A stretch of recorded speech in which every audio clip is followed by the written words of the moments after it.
Hey, thanks for joining me. This one's been a long time coming. I've talked about it several times, and I just recently looked at the ABC sketchbook and talked quite a bit about how much I love the Tom Strong comic book series, and it's time to get into it. It's time to go over just how brilliant this book is. The name Alan Moore on a book is not necessarily a guarantee of quality, but I think it's a pretty damn good indicator that you're probably getting into something at the very minimum, something very interesting. He's not going to write everything's not going to be genius, everything's not going to be Watchmen, but I think that Tom Strong is a book that when everyone talks about Alan Moore, very rarely do they bring this up. I mean, on occasion, at most people bring up like the work that he did on Wildcats, which is good. It is really good, but I mean, this is better by far. This is some of his strongest work, and I say that having not read everything he's done, but out of all the stuff that he has done, this is kind of, I don't know how to put it, the happiest, the most joyful, the most fun and adventurous. He does works where they're dark and he did works for Wildstorm and Rob Liefeld and some Todd McFarlane. He did works for all of them, and they're all varying degrees of, God, I'm trying to think of how to word this. This book has a very classic, hopeful, fun adventure superhero vibe, where some of those other works were like murder stories or monster stories or dark superhero stories. I hope that makes sense. It's kind of hard to put it. I remember reading this series, and I got several issues into it, and I had a thought that occurred to me that I can't justify for any reason, but I always had it in my head that for some reason, Alan Moore, I felt like this book was probably very easy for him to write. It just feels like all the kind of basic superhero and adventure stories that he's ever read, he just has an opportunity to pile it out into this character. And I don't know why I felt that, but it just seems like it's something that he probably had an easy time doing, and it wasn't probably too very challenging. But it's just because he's so damn smart and so well read and intelligent, and that his brain functions in a way that's just beyond so many people's from a creative standpoint. I just bet that he's just able to just like fire these out and just put all his kind of fun ideas into a comic. I maybe not. I could be completely wrong. But so you got Alan Moore, you got Chris Sprouse on pencils, Al Gordon inks, and I guess this Tad Elrich, I'm assuming is letters, or colors. We'll find out. Anyway, they got Alex Ross to do a cover, which is fine. I kind of wish it was Chris Sprouse got to kind of lead the way.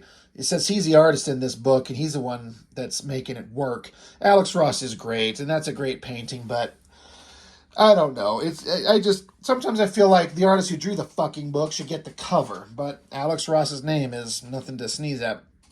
It says right here, the revealing complete story in this issue, how Tom Strong got started. So this is a pretty sizable book. I don't know if it's going to have a page count. It doesn't.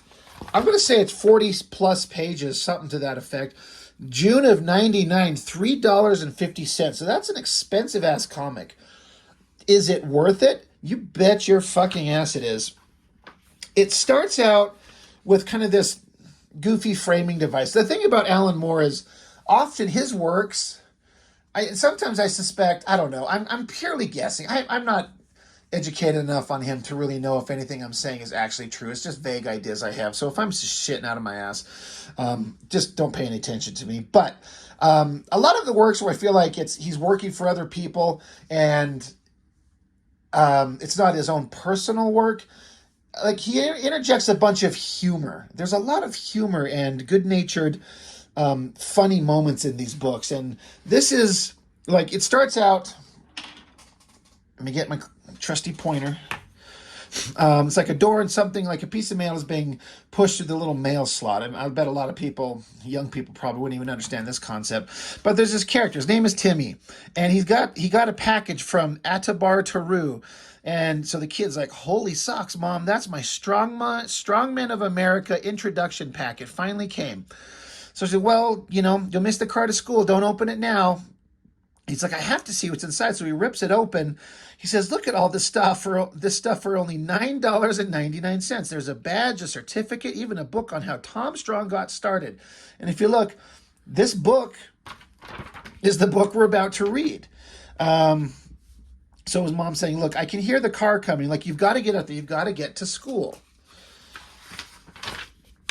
Flip over to a great, like, basic city and perspective shot, but out comes the kid here onto this little plank, and there's like cable cars. So it's got a very like futuristic kind of city vibe, Millennium City.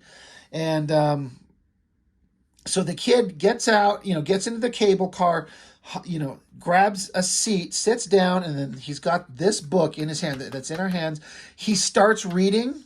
This kid starts reading the book, and so do we. So what an interesting and unique, like, framing device to kind of set this up. You got the world's going to be shown to this like adventurous little kid, and the instant he's able to sit down and take the book and flip it open and start reading, so do we. So we're kind of like on the same adventure. We're him, he's us.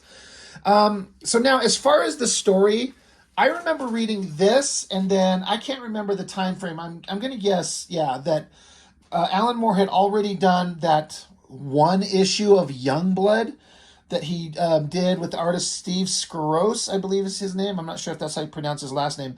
But I remember reading that issue of Youngblood, and I had the same feeling that I did with this, where Alan Moore can tell the most amount of story in the shortest amount of time. It's shocking how he's able to condense an idea down into the most perfectly chosen panels and dialogue to tell you everything you need to know in the shortest amount of space to tell the biggest amount of story. So it starts out, the West Indies, 1899.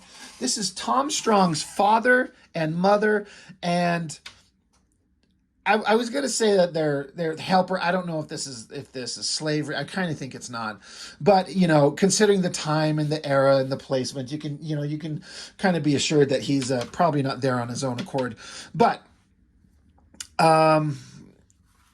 the father's saying, "What is going? We were amidst calm waters and clear skies a moment ago," and the wife is like, "Look at the rainbows." And their helper here, he's the waters are churning up around an island. There's spray and everything. You better get below. And so Sinclair is his name.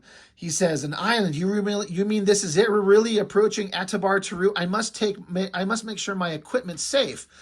And so this guy's saying, "Well, take care of your wife first. The sea is really bad. I can't see anything." The wife says, "Look out, there's she sees something, she sees rocks." Boom, the boat hits onto these rocks, and the husband and wife are like, their helper guy, he's been smashed by the mast snapped and crushed him and killed him.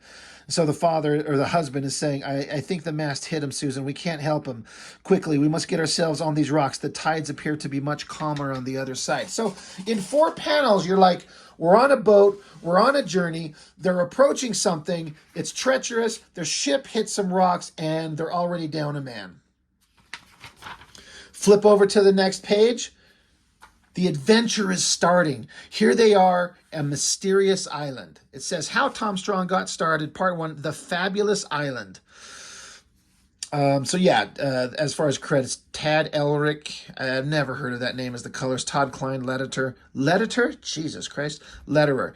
So they're on an island, and then so the wife, or the husband, saying, "Incredible, we're on Atabar Taru, the island guarded by rainbows. I'd hardly dared believe it existed. Before the boat sinks, we'd better retrieve my equipment and the body of poor Thomas," the man that was there with them. He says, "Hard luck, Susan. You were rather fond of the fellow, weren't you, in your way?" And she says, Yes, I was, in my way. Let's get the equipment." So again, we're just 2 pages in, 7 panels in, and it just, it's telling you everything you need to know. Cut to just a while later, they've got their equipment out. There's a cross that she is sitting at. Now, considering the dialogue she just said and the way that she's kind of mourning at the cross of this man, it's pretty obvious she's got a bigger heart and more care for the man that died than her kind of cold, calculating husband. But he's over here, and you notice there's this dark figure kind of standing with them. I'll bring that up close so you can see. This is one of my favorite characters of this entire book. Though the wife is saying, I'm feeling rather cold. We need a shelter. She says, have you assembled your invention? He's like, almost. Once the steam calculator engine is screwed into place, I have only to light the boiler. So he screws on this top portion, and she says, it looks very cumbersome when you put it together. Sure you can do what we want it to do? He's like, quite sure. So he has to light the boiler like this is like a steam engine, like a train. He says, there, now we had best step back and give the thing a chance to warm up properly. She's like, well, it's making a crazy noise. He's like, don't be afraid. This machine is dedicated to our safety and well-being. Come now, step up and introduce yourself. And then there's like this, this cap? Is it a bowler cap? Is that the kind of thing I'm trying to think of? Like a traditional English hat, but it's a metal cap to this, basically, this robot. It's Dr. Sinclair Strong's patented, fully sensible pneumatic man. And so he's built like he's a robot, looks like a butler. And look at the great designs, like this old steampunk design, little dot eyes, little round mouth. He's got steam coming out of his head from his boiler and some kind of like old school computer that works his brain, joints on the arm, little tank treads to roll around on. And so the husband says, introduce yourself to Newman, the pneumatic man. Introduce yourself to Newman, and he will record your name and voice on the wax cylinders inside him. So she introduced himself, and he speaks, and the text is as if he's got like a herky-jerky kind of way of speaking in between like clicks and beeps and like an old steampunk technology that's very rough by our smooth flowing technological standards we would think of. So it kind of makes it feel old school, but it basically says, I am delighted to meet you, madam. If you forgive me, I must be about my duties. So he takes off. He's like, he's going to build us a shelter and we can set up a permanent home. And let's see, he's off to build a lean-to. As far as his voice, it is composed from many phrases that I recorded onto his cylinders myself. She says, he's almost frightening. He's so wonderful. She says, is he aware? Does he have thoughts, do you suppose? He says, oh no, though sensible, he has no more awareness than a very complicated filing cabinet, which is really a funny way of putting it. And so he's like, he'll build us shelter and then he'll help us build a more permanent home so he can start his research. He's at a place where we can be alone to at last work in perfect isolation. And you'll notice in the background, in the shadows there's a face. This is not an uninhabited island. Cut to, this must be months later. She's saying, isn't it beautiful? I think Newman built this place in 3 months since their arrival. So there's like a volcano crater, and they got all these little living quarters and all these living structures going inside it. So, and of course he's saying to her, yes, we are very lucky, but not so much as when I discovered you. He says to his wife, you are quite the perfect match for me, combining you're intelligent with a physique that I say is very delightful. And so he's trying to put the moves on her. Now, you may not know it, but this is part of his plan. This is part of his experiments. So they're out here making out outside, and she's like, don't do that. I'm going to lose control. What are you thinking? In the open air for animals, for all to see? So you can see a very prim and proper English kind of mindset, which I'm assuming English. I mean, I don't know if they say so, but I'm just kind of assuming. You wouldn't do something like this out in the open. And he's saying, there are no prying neighbors here to reprimand us. Newman sees, but does not know. Sweet Susan, here we may surrender to our passions, and nothing may come of it, or nothing shall come of it. Cut to, she's basically in labor. She's saying it hurts, something's wrong. And he's like, I'm not a medical doctor. I'm not prepared for this. I don't know what to do. And so the husband is saying that the baby's spinal cord, Jesus, oh my God, I hate it when my brain just shuts off. The umbilical cord, Jesus Christ, the umbilical cord is around the baby's throat. What should I do? And then you hear some voices in the background behind them. You got the local native tribe. They're speaking in a language that we can't read, but he kind of assesses that they're there to help.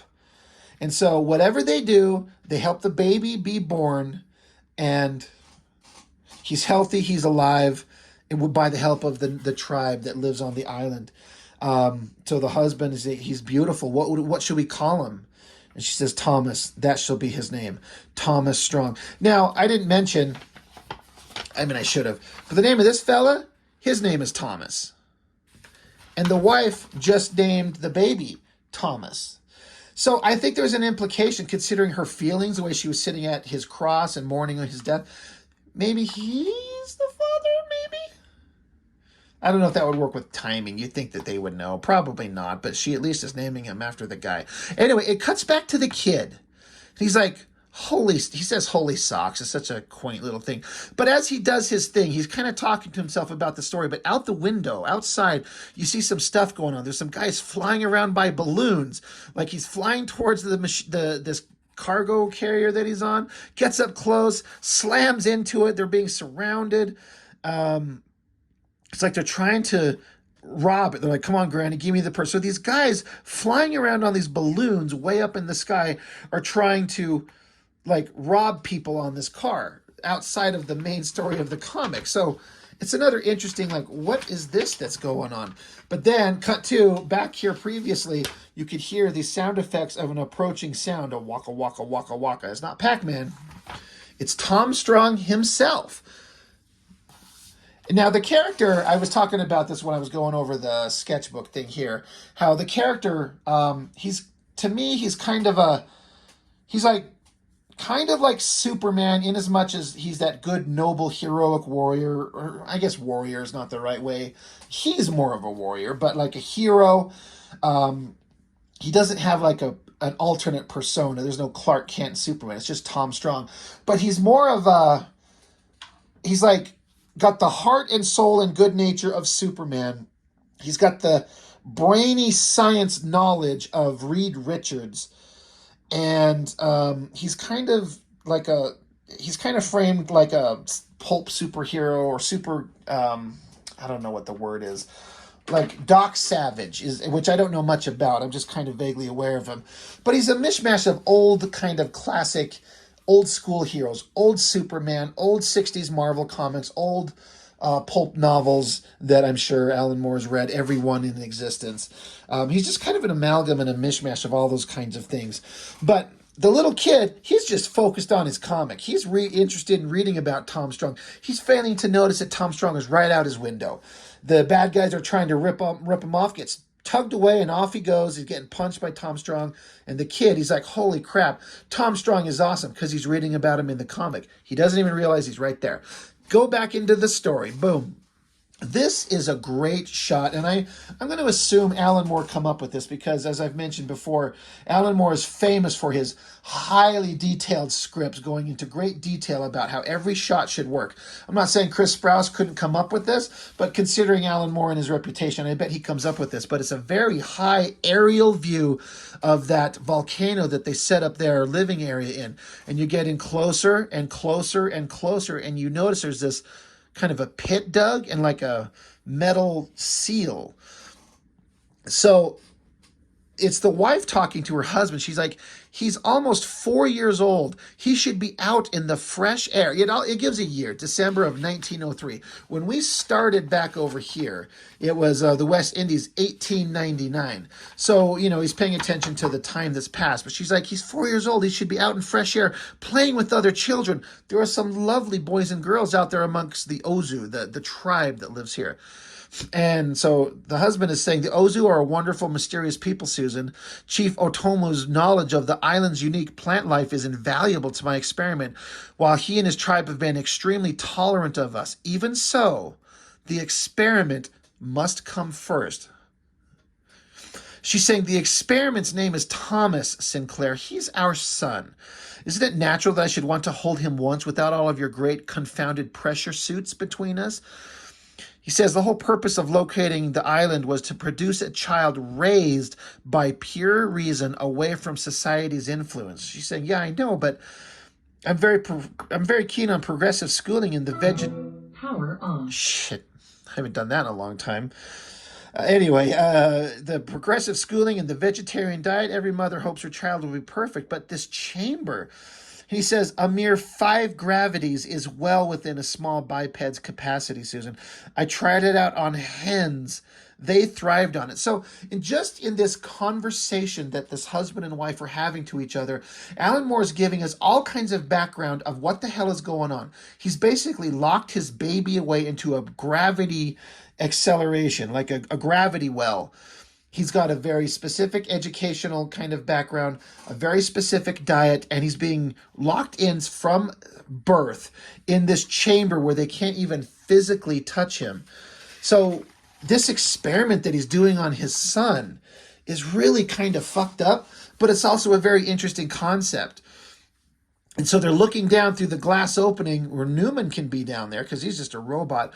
But there is Tom Strong, 4 years old, but you see him lifting these like heavy steel cubes. So we're seeing that he's very strong.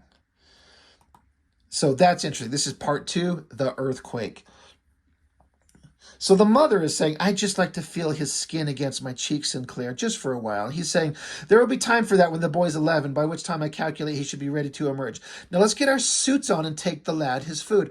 So a mother just wants to hold her baby, and a father that is extremely disconnected from emotion and feelings and love for his own child. His child is just an experiment. He clearly has no kind of inclination to have feelings for his own son like a normal man would. I got 2 kids. I mean, Jesus Christ. But he's also doing an experiment to create a like perfect physical human specimen. And she, of course, is going along with her husband's wishes. But they get down in here. They're in these pressure suits. The child is speaking to them. Tom is speaking to them in the native language. And Newman's down there that he's helping instruct the kid. They have this root, Goloka root, they call it, that is part of the island's, the plants that are on the island. It has like crazy, almost magical properties. They're saying that the natives of the island that Goloka will promote longevity and higher cognitive awareness. So we're doing all these things for his well-being. And they're like, he's in the most secure quarter of our volcano stronghold. To be quite frank, I doubt you'd find a safer place on Earth. So now it's 1908. What did I say it was before? It was 1903. Years later, here's a kind of a sequence of pages where you see the mountain here, and then everything else. Everything starts shaking. Basically, an earthquake happens. No sound effects, which I love, thank God. We don't need to cover it in sound effects. You just see it visually as things start shaking and rumbling and falling to the ground. Like this was obviously a massive earthquake that just shook everything. And you see the voice of the mother asking for her husband amidst, inside the mouth of that volcano where they're living areas where everything is just crushed in. The wife, she's crawling. She's like, Sinclair, I can't feel anything. I can't feel my body. Everything's fallen in. And Tom, what about Tom? He's only 8. Our little boy, she's like just thinking of her child. Her husband right here, Sinclair, you just see his head and his arm. He's not moving. He's not speaking. She crawls over to the pressure chamber and the lid just blows off. And she's like, oh my God, what's happening? She's calling for her husband. He's just lying there, not moving. And she's saying, I can't see you very well. Is that you? She's asking if that's her husband. She's like, oh, it's my baby. Don't be scared. There's an earthquake. Don't be scared. And she just crawls towards him. She says, just once, let me that she wants to just hold her son. And there's like a silhouette of her finally getting to hold her baby child that she hasn't got to since birth. He's 8 years old. You see the head of Newman, the robot, right here too. So a horrible tragedy has just happened. An earthquake just threw everything off. But the mother gets to hold her son for once. And so the natives come running. They're speaking in their language that you can't read, but they're coming up. As they're running up the mountain to help them, a giant boulder is flung off the mountain, crashes down. So the natives look like, holy shit. And there is Tom Strong, an 8-year-old boy. He's saying, please help me. My mother and father are dead. And so he speaks to them in their language, and they speak back with a question mark, and he responds in their language, but he's basically saying, my name is Tom Strong. End of part 2. And Tom Strong is crying. So that is the origin of Tom Strong himself, the character. Told in, they're not, I don't know, what is this, 20 pages maybe? You've already gone from the parents before Tom was even born, arriving on the island, building a home, starting an experiment, explaining why they're doing it to make him who he is. An accident happens prematurely that forces him out. Mom and dad are dead, but he's obviously strong enough to throw boulders off the mountain out of the way. So that is Tom Strong's start. That is end of part 2. We cut back to Timmy, who's reading the story, and he's like, gee, like, he's crying. Like, this is a sad story. As he's still hyper-focused on his book, right outside of his cable car is Tom Strong himself beating the shit out of these bad guys. And, there's funny stuff. Like, these guys have these stupid balloons that they're using to float around. And he's, like, yelling at Tom Strong, like, keep back, stay away from me, man. This is a pocket poon. Instead of a harpoon, it's a pocket poon.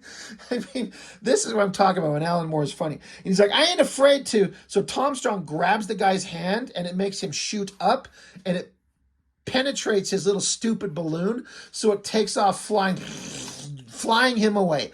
Tom Strong is there. You still never seen his face, but he got this backpack on. So he runs and jumps, and it like extends out helicopter blades, takes off, and he flies off, grabs a dude, and gets away with them. So, science hero, brave, helpful, Reed Richards type, steampunk type technology. This is interesting. And the kid still just doesn't get it. He's like getting mad for everybody that's yapping around him. He's like, hey, can everyone keep it down? I'm trying to read here. Where he doesn't even realize the hero that he's so fascinated with has been standing right on his cable car. Cut back to Atabar Taru, 1921. You got like a giant power generator. He's saying, I wish they lived to see this, Newman. So now Tom Strong is a young, grown man. So that was 1908. This is 1921. He says, this turbine powered by volcanic heat, the Ozu village transformed by electricity. I wish my parents could have seen what I've done. Newman saying, you've made many improvements. He says, should we be going? He says, of course. My first adventure out into the world beyond the rainbow mist, the world my parents came from. I'm glad that I retained all of your original cylinders when I rebuilt you, Newman. You sound very much like my father. He says, so I'm told. I sometimes feel as if I didn't get to know my parents very well being in the gravity chamber like that. There's my father's notebooks and my mother's diaries, I suppose, but even so. Tell me, Newman, do you think they would approve of all the changes I've made? And so we've gone from the way that the island was looking. I know we don't need to go back to this because you're watching, you're paying attention, but, the island was built, in 1903 and had this technological, like old school stuff going on here, but some advancements in technology, like a gravity pressure chamber. But now back to 1921, look at everything that Tom Strong, now that he's there with his brilliance and his knowledge, there's like ladders and railings and lights and everything is built like, it's like a technological fortress of sorts. Newman saying, they would be very proud, sir. Now the chief is waiting for below with your farewell party. So I like that in just a couple of pages and a couple lines of dialogue, you're getting to understand that Tom Strong is about to venture out into the world at large and he's never been there. So it's like there's adventures and things happening in between pages that if you're familiar with the language of comics and you've read adventure stories, you kind of fill it in your brain anyway, the stuff that could have happened. The adventures that could have, what was it like for Tom Strong as a kid to grow up on this island to the age he was at before he goes out? If he's going to go venture out into the world, what is he going to do? Well, what's awesome is every other subsequent issue fills in those gaps. But in issue 1, we're just getting like the basic moments to see kind of how he progressed from not even being born to here we are now. So yeah, the native tribe, they're they've been like family, raising me in their ancient wise traditions the last dozen years. I'll miss them while I'm away. And the chief is saying, "How is my English?" So they've taught each other how to speak the language. And he's like, "Well, I'm in America. I shall be dreaming of my home here." And they're like, "Here, take care of yourself. Blah blah blah. We will miss you." And he says, "My most young child, I'm not sure how to pronounce this. Her name is Dhalua. So I assume the D is silent. So her name is Halua. I'm guessing Halua wants you to be told that she loves you." And he says, "And I love her too. She's like a little sister to me. Um, Farewell, Halua. I will be back soon." So, okay, Tom Strong. So you see, Newman's back here getting on a boat. There's this little simple steam powered boat. And, they're like, "Come back to us," as he sails off into the distance. The tribe is here, but the daughter stays observing in the distance. So again, more story that is going on in just a few panels and a few bits of words. Like, you get what's going on. He was raised, the chief's daughter knows him, they've grown up together, she's in love with him. He's too stupid to realize that. He's like, "Oh, she's like his sister." He's too dumb to realize that might be his wife in the future.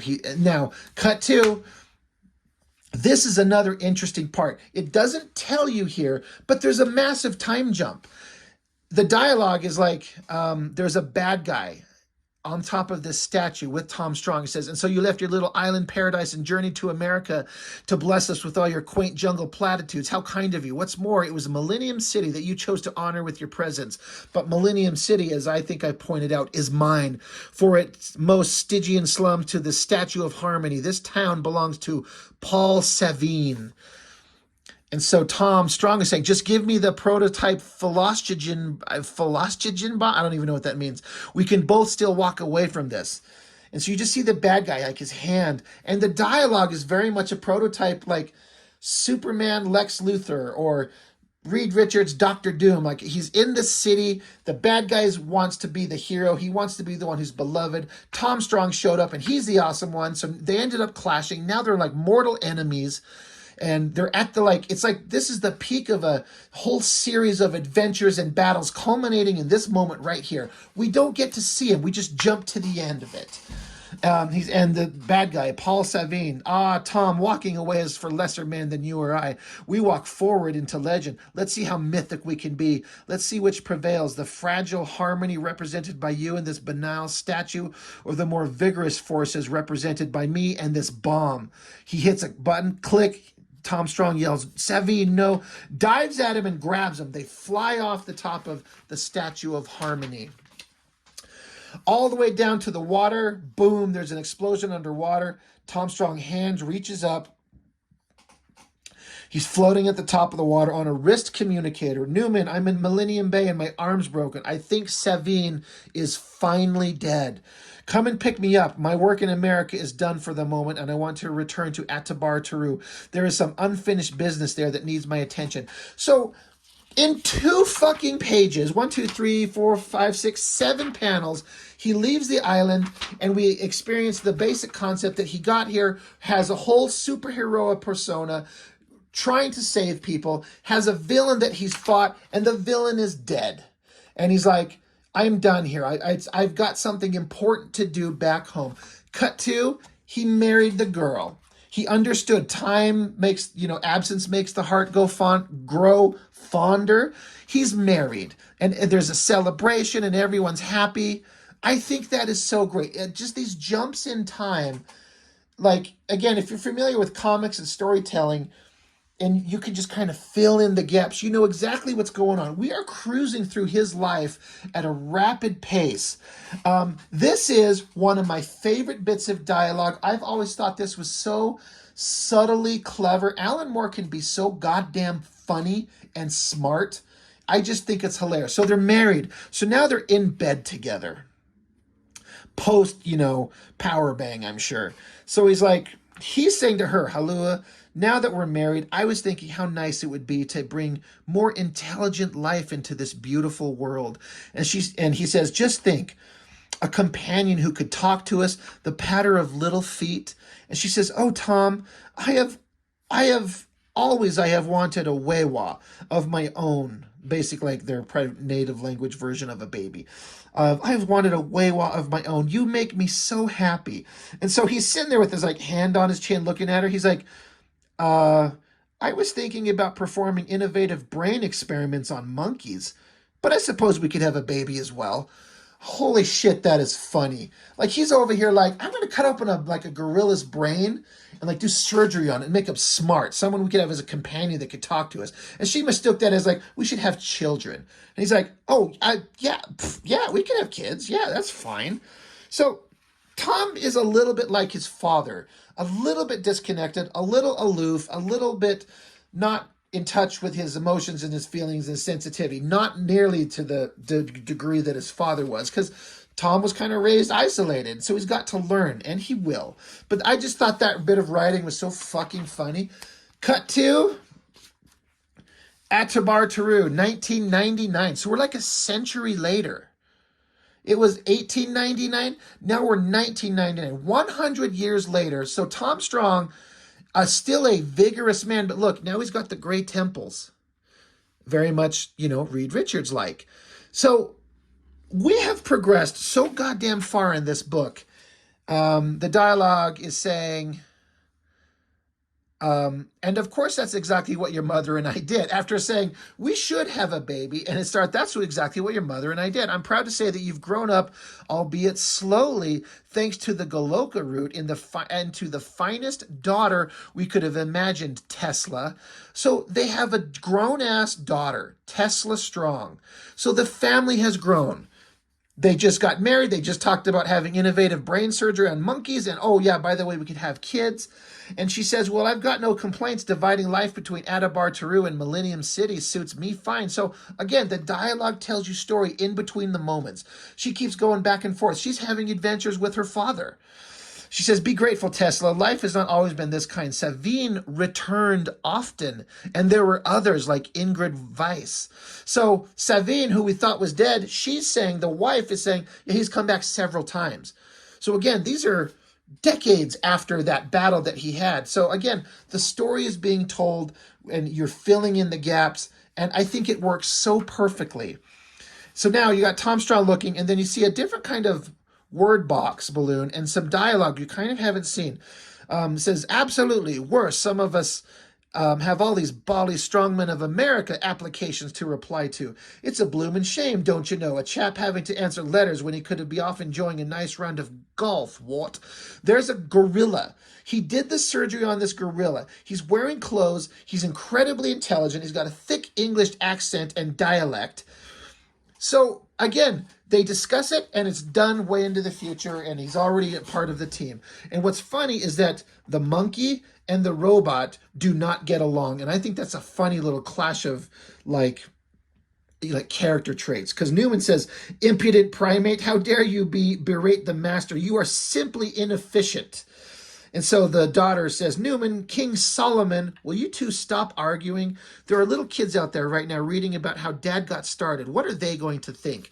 So Solomon, the brain experiment monkey, is like, dashed bad show on my part. Message received, what? And so Newman is like, I sincerely beg your pardon, Miss Tesla. The fault was mine.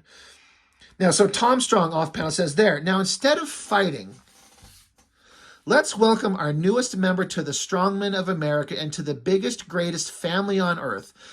So that's the Tom Strong saying it, his wife saying welcome, the daughter is saying, and don't you forget that you can read about us every month here in Tom Strong magazine. And then the gorilla, toodle pip, till next time, what? So we've covered a century from before he was even born, to the scientific experiments that were to create him, to him being raised on an island, to having adventures into the city, to getting married for the first and only time, to having children and robots and gorillas. And again, this is the Fantastic Four element, the adventurer family. I think it's so great. And you go back to, there's little Timmy. He's read the book, and everyone's talking back and forth about the robbery that almost went on, and there's news reporters and everything. And the kid is just, He's not even paying attention to anything. He's so engrossed by the book. He just keeps walking as everyone's talking about Tom Strong was here. Tom Strong was here. Blah, blah, blah. He keeps walking, and as he still doesn't even see, there's Tom as he walks by, and Tom Strong says, "Welcome to the club, member 2059. Glad I could help you get to school on time." He's like, "Uh-huh." He stops and looks up and says, "Holy socks." I wanted to say, "Holy shit." So next month, see Tom Strong face 50 floors of fear in Millennium City as Millennium City witnesses the return of the modular man. Full supporting feature and cartoon. Like, it's so funny how he words that. And again, issue 2 is going to have the return of the modular man, as if we've already read adventures about it and we know who that character is. But it'll be the first time we ever see that character. And that's what we get in this book. And it's like, I want to get into it and show it already, but we're at 40 minutes in.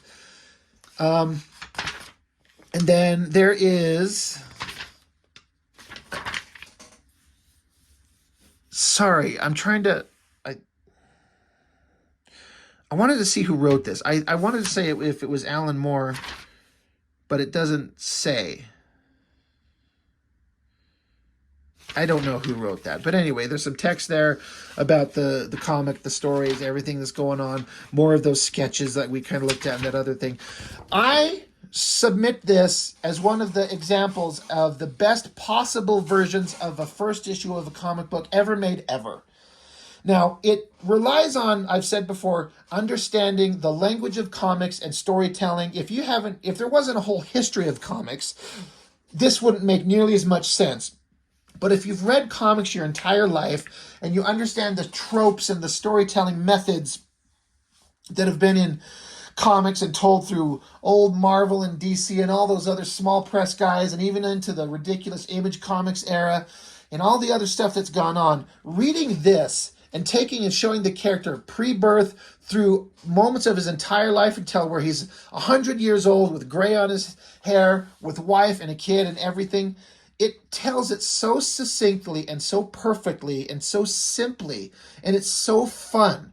Then there's elements of sadness with like the kid being locked away, his parents dying, he doesn't get to, really get to know them, and then he goes out and finds his life and his way in his adventures. But like I was saying earlier, all those moments in between that we've missed is what's told in every issue following. There are parts where you read stories of him as a kid on the island growing up. You'll get to run into stories and adventures of everything that they've done, current and past, and they cover so much stuff in this series. I can't remember how many issues of Tom Strong Alan Moore was part of. I want to say 20, 25 issues. I'm not really for sure. At a certain point, I think Alan Moore left because Jim Lee sold Wildstorm to DC. Alan Moore was really fucking sour at DC, which I think is fine. You could have a bad experience and you cannot want to work with the company, but then you go and decide to work with someone else, and that someone else sells his company to the company you don't want to work with. And I think they tried to make it work for a second, but the instant that DC started interfering with the books, Alan Moore was gone, as I remember. And that made the book suddenly, they got somebody else writing it, and I collected it for a little bit. Even Chris Sprouse hung around drawing it for a bit. It was not even close to the same thing. There is something special that Alan Moore brings to this whole book, and every issue has unique, fun adventures that are told in such a profoundly brilliant way that nobody else would ever match it. No one will ever write. I don't hold any hope that I'll ever read new Tom Strong works again that'll ever be as good as they ever were. I'm not interested in reading Tom Strong written by anybody else because they don't know how to do it. It's not the same. And I'm not trying to be elitist or something like that, but when you've already read the most perfect version of a character and someone else comes along who's not as smart as Alan Moore, it's just not the same. I collected a whole 6-issue miniseries drawn by Chris Sprouse and some other dude who wrote it, and I could tell they were trying and it was fine, but it just wasn't there. It was just, I'm like, I had to let it go. So anyway, I cannot recommend Tom Strong more. It is so good. It is so fun. And when you see the kind of things that you can do with storytelling, and for the most part, every issue, as I recall, is like a self-contained story. So you get a good, complete reading experience. Sure, you're not going to know certain things, but it tells you everything you need to know to be caught up enough to enjoy it. So I can't recommend it enough. Pick up Tom Strong, get it digitally, get collections, find back issues. I think you will have a marvelous time, and my intention is to go through every issue at some point. They're so good. I've got too many series and I'm kind of part way through. I'm like, I'm part way through Danger Girl, I'm part way through Fathom, I'm part way through Classic X-Men. I want to do Planetary by Warren Ellis and John Cassidy. That shit is equally as awesome as this is. But Tom Strong, brilliant, beautiful, wonderful, smart. Pick it up and read it. You will not be sad that you did. That is everything I've got for now. As always, thank you so, so much for joining me. I appreciate all of you that tune in and watch my nonsense and listen to my dumb voice. So I appreciate it. Thank you so much. I will see you next time.